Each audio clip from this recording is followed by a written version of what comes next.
мінекей балалар, бірінші сабағымызды бастамас бұрын сіздерге жақсы көңіл-күй орнату мақсатында шағын тренингімізді өткізіп алайық. Қане барлығымыз орнымыздан тұрамыз. Менің нұсқаулығым бойынша тапсырмаларымызды орындаймыз. Бір-бірімізді тыңдаймыз десек, бір рет қол шапалақтаймыз. Бір-бірімізді тыңдаймыз. Өте керемет. Ұйымшыл боламыз десек, 2 рет қол шапалақтаймыз. Ұйымшыл боламыз. Өте тамаша. Белсенді танытамыз десек, 3 рет қол шапалақтаймыз. Белсенді танытамыз. Өте тамаша. Жақсы, отыра алыңыздар. Балалар, сабағымызды бастамас бұрын өткенге шолып, бірінші біздер үй тапсырмасын қайталап алайық. Балалар, жалпы дыбыстың өзі нешеге бөлінетін еді? Қане айтылған? 2-ге бөлінеді. Иә, дыбыстың өзі 2-ге бөлінеді. Қандай дыбыстар болып бөлінеді? Дауысты және дауыссыз. Өте тамаша, жақсы жарайсың. Айтылған дауысты және дауыссыз дейді. Соның ішінде дауысты дыбыстың өзі нешеге бөлінеді? Иә, еркін айтамын. Иә, дауысты дыбыстың өзі 2-ге бөлінеді. Қандай болып бөлінеді? Жуан және жіңішке дауысты дыбыс болып бөлінеді. Ал дауыссыз дыбыс нешеге бөлінеді? Иә, еркін айтамын. Дауыссыз дыбыстың өзі 3-ге бөлінеді. Қандай болып? Иә, ұяң, қатаң, үнді. Ал қане балалар, соның ішінде, дауыссыз дыбыстардың ішінде біздер бүгін деген үнді дыбыстың ішінде 2 әріппен танысамыз бүгін. Қандай әріп деп ойлайсыздар балалар? Иә, Л және Р әріпімен танысамыз. Қане балалар, дәптерімізді ашайық, күннің жарын жазайық. Иә, күннің жарын жазайық.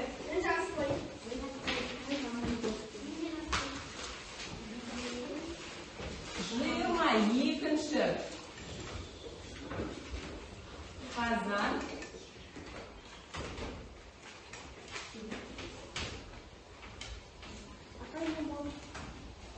Л мен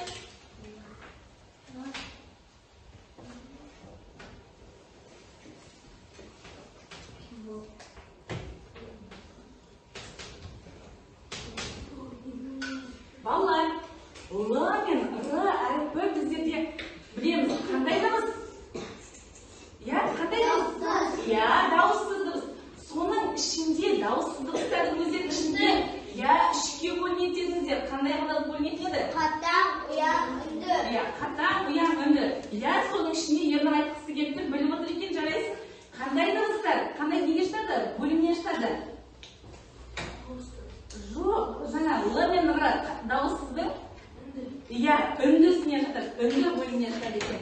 Жақсы балалар, енді сіздерге тапсырма Л мен Р әрпінен кітаптарымыздың 59-шы бетін ашамыз. 59-шы бетін ашамыз. 59-шы бетін ашамыз.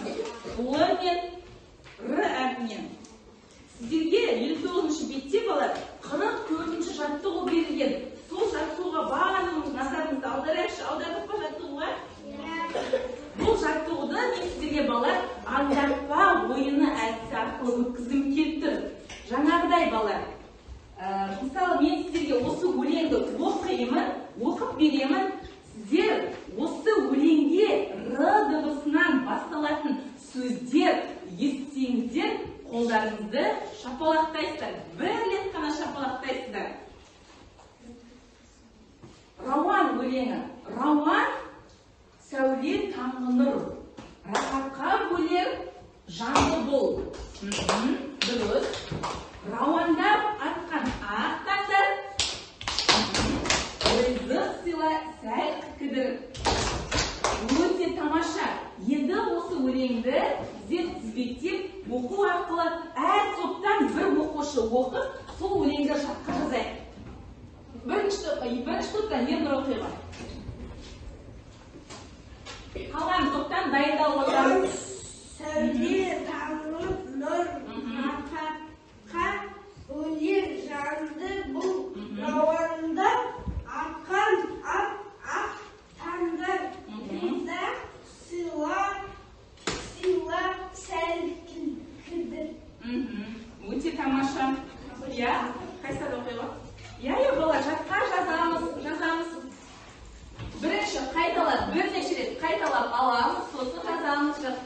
шығып жаза беруіңізге рұқсат. Рауан сәуле таңғы нұр, рахатқа бөліп жанды бұл. Рауанда батқан ақ таңда, ұлттық сыйлы сәтті бұл. Өте тамаша. Қайсар топтастармен бірігіп, осы өлеңді 2-3 рет қайталап, жаттап, сосын дәптеріңізге жазамыз, рұқсат сіздерге. Мына топта маған оқиды, еркін оқиға, еркін қол отыр екенсіз, жарайсың оқиға. Мәнеріне келтіріп, нақышына келтіріп оқиыңыз оқиды. Рауан сәуле таңғы үміт, рахатқа бөліп жанды бұл. Рауанда атқан ақ таңда, ризық сыйла сәтті бұл. Тамаша. Енді сіздерде де өз топтастарыңызбен осы өлеңді 2-3 рет қайталап аласыздар, сосын жаққа жазасыздар. Келесі маған оқиды, Ерасыл оқиғы. Тамаша. Рауан сәуле таңғы нұр, рахатқа бөліп жанды бұл. Рауанда атқан ақ таңда, ризық сыйла Тамаша, сіздерде 4-ші топ. Дәл осылай жаңағы басқа топтар сияқты өлеңді 2-3 рет қайталайсыздар, дәптеріңізге мұқият жазасыздар. Жазамыз. Жазамыз. Балалар, партада отыру ережесін ұмытпаймыз. Денемізді тік ұстаймыз, дәптерімізді көлбеулеп, өзімізге ыңғайлап алып жазамыз. Көркем, әсем, әдемі қылып жазамыз.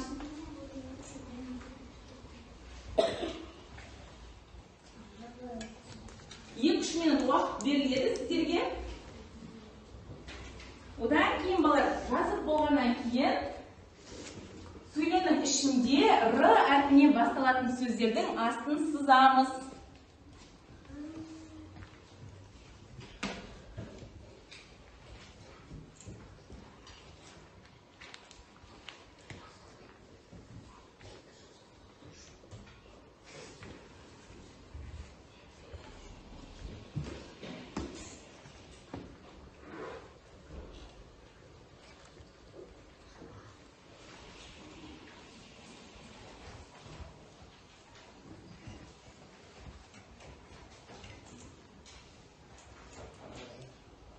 Қане бала, жасадық па барлығымыз?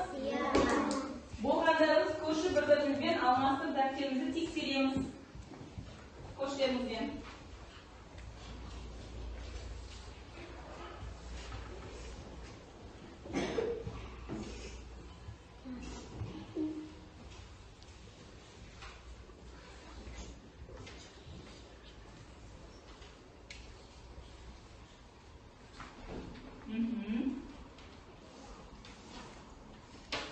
Тамаша.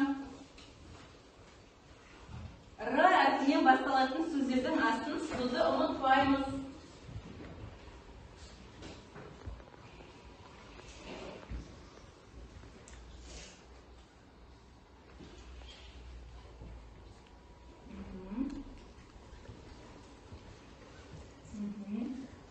Қане балалар, тезірек жазамыз. 1 минут уақыттарыңыз қалды.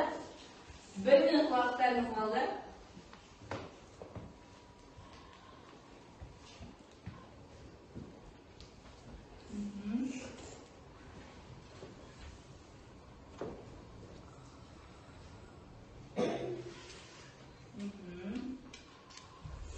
Нұрхан, денемізді тік ұстап отырып жазамыз.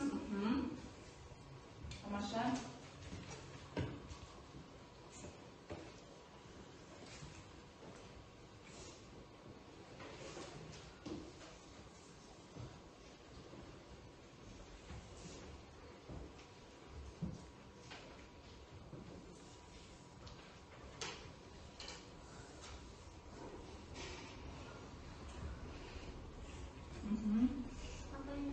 Жақсы, болып жатса, жарайсыздар.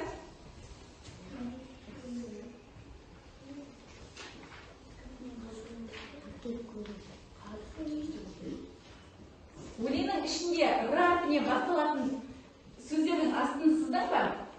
Иә, маған тұрып оқи қойшы оңынан, еркін.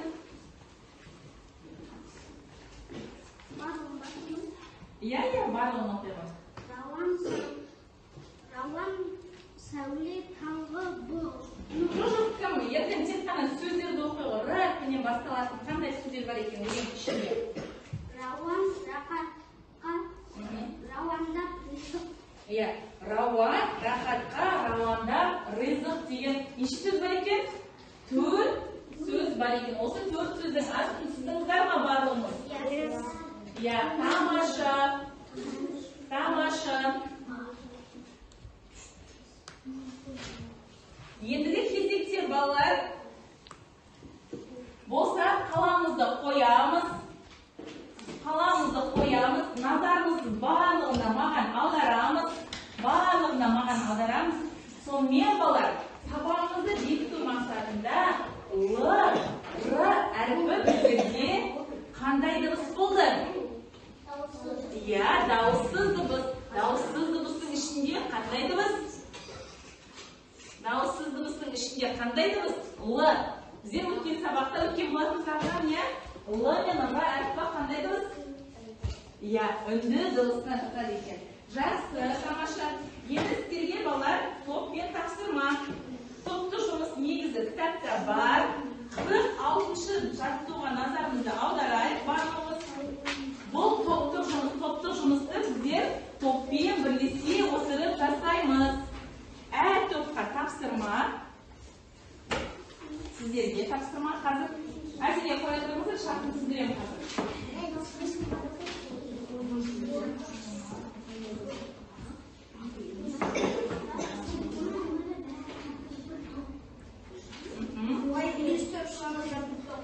Жоқ. Бұл топтық жұмыс барлығыңыз бірігіп орындайсыздар. Енді қалай орындайсыздар? Сіздердің алдарыңызға ақ парақ және де желім және де қима қағаздардан берілген мәтіннің сөздері тұр. Сол сөздердің орындары ауысқан, сіздер оны деген 46-шы жаттығуға бірінші оқып алып, соны рет-ретімен жапсыруларыңыз қажет. Түсіндік пе балалар тапсырмаңыз? Мысалы, мына қима қағазға, сіздер мына ақбет қағазға, мына қима қағазда берілген мәтіннің бөліктерін, яғни мәтін бөліктерін сіздер рет-ретімен орналастырып жапсыруларыңыз қажет.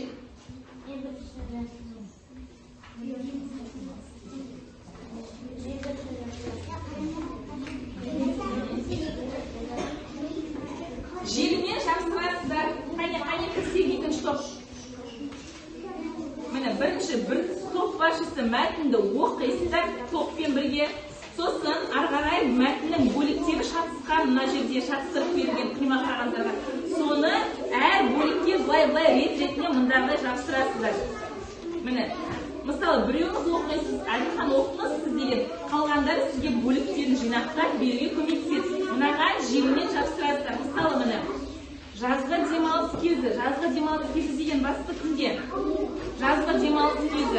Бірінші осылай жапсырасыздар. Одан кейінгі ағарай міне, арам шөбін отап жүргіп келгенді алып келесіз. Иә, желімен жапсырасыздар. Иә, жапсыра беріңіздер. Тамаша.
Bir o'quvchi chiqib, qo'riqni natijasini o'qiysizlar. Qayda bo'ldi? Ya, 4 kitob bo'lgan. Siz sizga жұмсамайсыздар, bizlar 4 kitobni qo'yaylik, vaqtni emdik. Keling, ochamiz. Ya, hozir. Sizlar har bir kitob o'qiyapsizlar. Sizlar o'qiyapsizlar, bolalar. Жазғы демалыс кезі біз жүгірінің арам шөбін отап жүр едік. Тен күн бұлтанып лезде жаңбыр құйып кетті. Кетпеңді тастап қашыңдар деп дауыстадым. Жүр паналап жер таппаған соң кеткен жүрек Күректерін төбелеріне тосты, мұнан көріп металдың жай тартатыны есіне өткізіп кетті. Тамаша. Дұрыс па, балалар? Я. Тамаша, жарайсыздар. Отыра қойыңыздар. Енді кезекте Айнұрхан екінші топтан. Жазғы демалыс жүгірінің арам шөбін отап жүр енді кенет күн бұлттанып лезде қашыңдар деп дауыс. Сөзіңізді білейін, Айнұрхан лезде жаңбыр құйып кетті деген болу керек. Сен басқа бөлікті шатыстырғансың.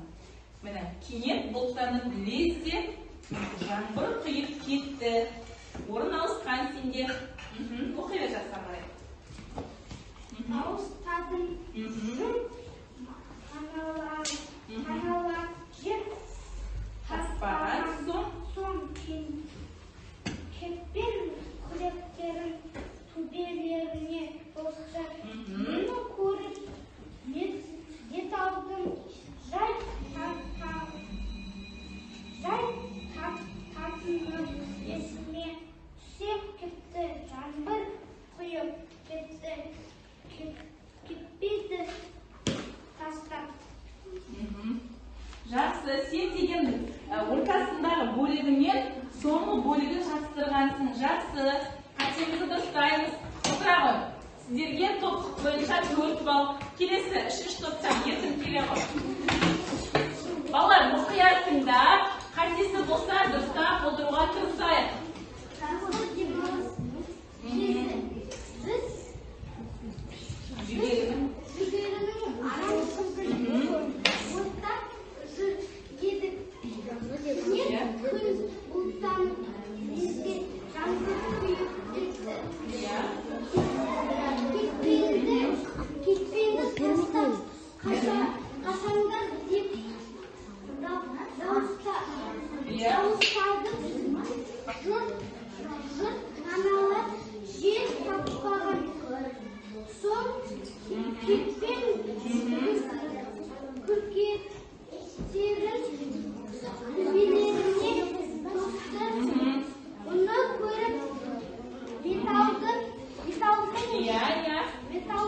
жай тартатыны есіме түсе кетті.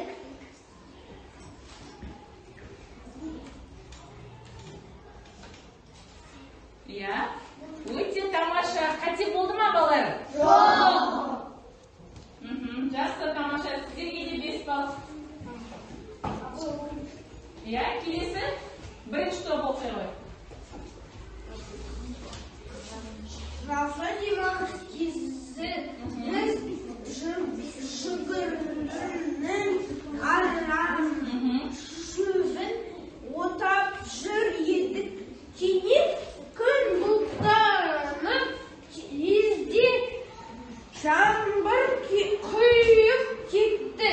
Кетпенді тастап қашыңдар деп дауыстадым. Жұрт паналар жер таппаған соң кетпен кір еттерін төбеменіне ұсты.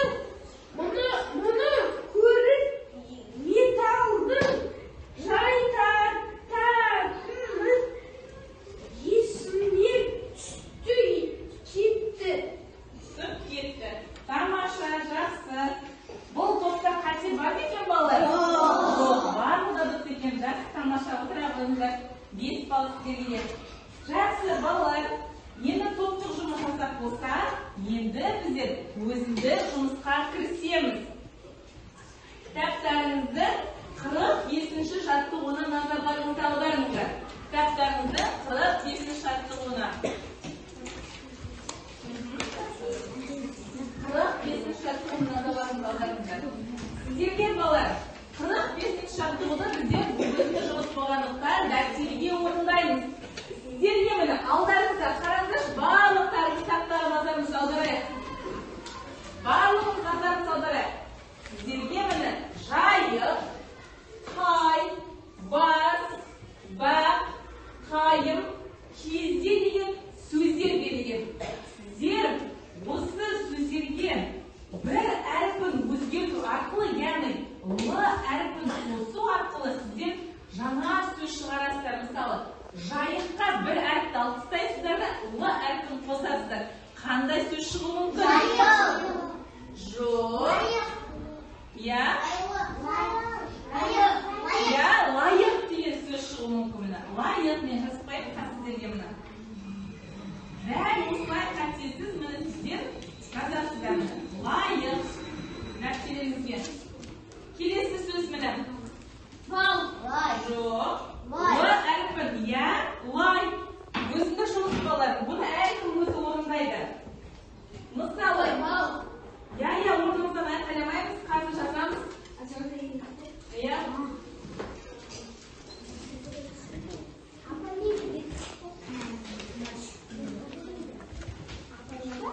Я жазамыз. 45-ші жаттығу кітаптада тұр. Сіздерге сөздер берген тақтада да тұр. Орындаймыз.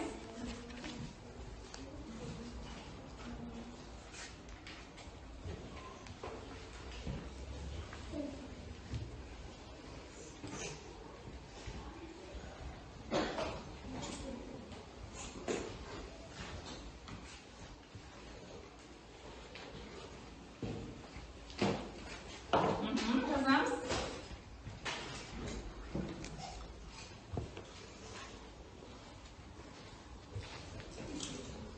Я жазамыз. Жазатырсыз ба балалар? Тамаша.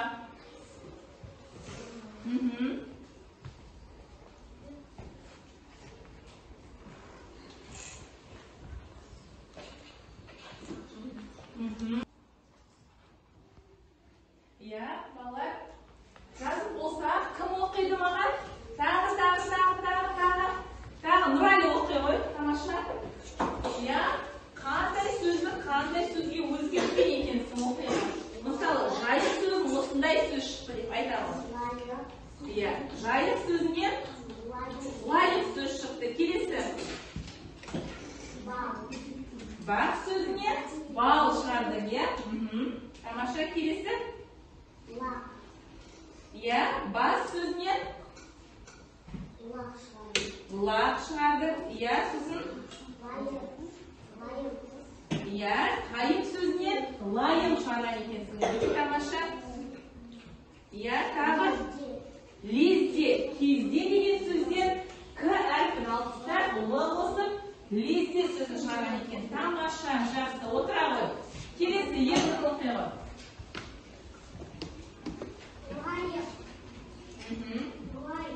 Лай, иә. Бал. Ла. Лайым, дұрыс. Лезде. Тамаша, отыра ғой. Келесі, енді оқи ғой. Лайым, бал, лас, лайым, лезде, лай. Лай, тамаша. Келесі тағы кім оқиды? Данияр оқи ғой. Лайым, лай, бал, лас, лайым, лезде. Тамаша. Келесі Қайсар оқи ғой. Астын оқимыз қазір.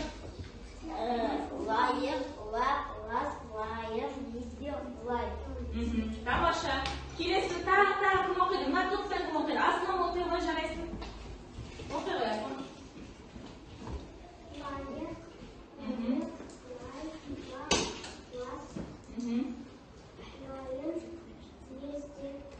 Лезде, тамаша. Келесі Амжан оқи ғой.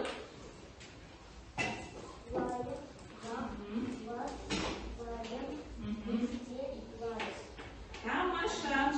Жақсы. Сіздерді дұрыс жауап берген оқушылардың барлығына да 7 балмен бағаландым. Балалар, бұлардың барлығы да сіздерді қосымдарыңызды сұраймыз, соңында, сабақтың соңында қосып қараймыз. Тамаша, енді балалар, назарларыңыздың барлығында интербеседі тақтаға аудартайық. Міне, сіздердің алдарыңызда шығармашылық үзіліс деген бар. Яғни шығармашылық үзіліс бізде деген логика жағынан материалдар берді мен сіздерге тапсырма. Соны қарайық. Мына жерде балалар, мына ребустар мысалы, бір әдемі сөз шығады. Қандай сөз шығуын қоқшайсыздар? Бірінші, мынау раушан. Иә, бірінші не? Иә, ара сөзіні біздер бірінші артынан түсеміз. Екінші бұл оқ, міне. Оқ сөзінің біздер артынан екі артынан түсеміз. Қандай art қалады? Мына суретте көріп тұрғанымыз не балалар? Шаңғы ма? Шана. Бұл шана. Шананы біздер қай мезгілде қолданамыз? Қыс мезгілінде қолданамыз. Н әрпіні Н әрпінің Н әрпінің Шан деген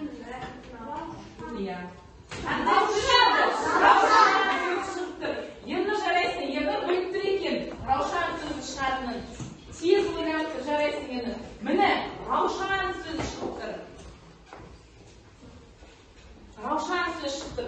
Балалар, раушан сөзінің жазылуының назарларыңыз алдарыңызда қандай әріптен басталып тұр? Р әрпінен басталып тұр. Р дыбысы бізде қандай дыбыс? Дауыссыз дыбыстың ішінде қандай дыбыс? Үнді. Балалар, міне, раушан сөзі, мысалы, раушан деп айтайықшы, раушан. Оның алдында қандай әрпі естіледі?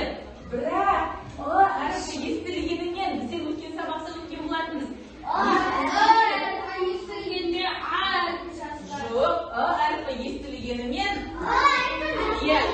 әрпі жазылмайды. Ғалимхан дұрыс айтасың.